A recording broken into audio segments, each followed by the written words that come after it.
constitucional. Esse será o nosso tema de hoje. A emenda constitucional é a típica manifestação do poder constituinte derivado reformador. E a sua finalidade é alterar o texto constitucional por meio das PECs, propostas de emenda à Constituição. E o poder constituinte derivado reformador tem as seguintes características. Ele é ulterior, vem depois, após o poder constituinte originário. Condicionado, tem condições pré-definidas. E também é limitado, se limita às condições impostas pelo poder constituinte originário. E são 3 as espécies de limitações que a PEC sofre. As limitações materiais, que se dividem em expressas e implícitas. As expressas estão previstas no artigo 60, parágrafo 4º da Constituição Federal, as chamadas cláusulas pétreas, que são a forma federativa do Estado, o voto direto, secreto, universal e periódico, a separação dos poderes e os direitos e garantias individuais. E além das expressas, temos as implícitas dentro das materiais. Temos como exemplo o artigo 60 da Constituição Federal, ou seja, as regras de alteração do poder constituinte originário. A alteração dos titulares do poder constituinte originário, que nesse caso é o povo, e também não se pode alterar o titular do poder constituinte reformador. A segunda limitação são as circunstanciais. Estão previstas no artigo 60, parágrafo 1º da Constituição Federal.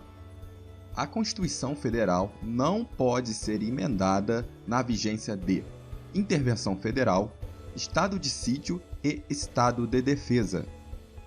E a última limitação que a PEC sofre são as formais, as ligadas ao procedimento, processo legislativo.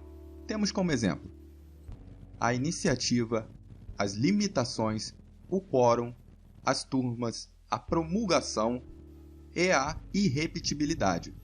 Limitações que devem ser observadas em respeito ao princípio do devido processo legal.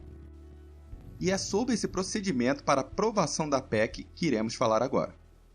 A primeira fase do processo legislativo de emenda constitucional é a fase de iniciativa.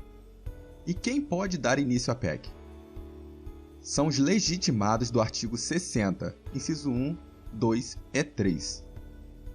1/3, no mínimo, da Câmara dos Deputados ou do Senado Federal, o Presidente da República e também de iniciativa de mais da metade das Assembleias Legislativas das unidades da Federação, e cada uma delas manifestando-se pela maioria relativa dos seus membros. Após a fase de iniciativa, a PEC segue para a fase de deliberação. Nesta fase, em regra, a casa iniciadora é a Câmara dos Deputados.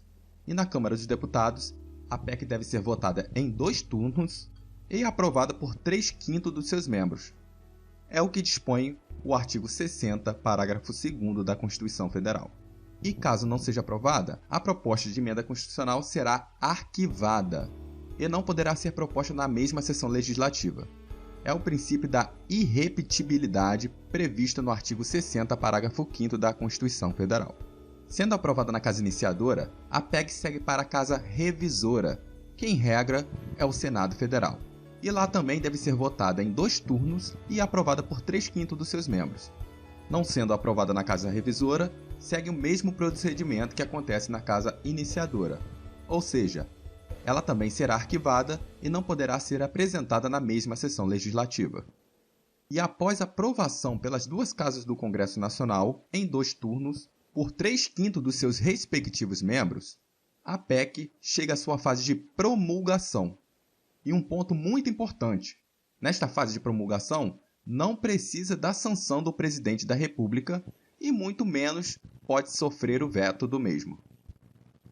E a última fase da proposta de emenda constitucional é a fase de publicação no Diário Oficial.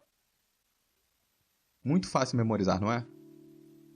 Basta lembrar que para ser promulgada, a proposta de emenda constitucional deve ser aprovada pelas 2 casas do Congresso Nacional em 2 turnos e por 3/5 dos seus respectivos membros. Então finalizamos aqui mais uma aula. Se inscreva no canal, dê o seu joinha. Não esquece de visitar o nosso site www.tatudomapeado.com, o melhor site de mapas mentais. Valeu, galera, e vamos com tudo!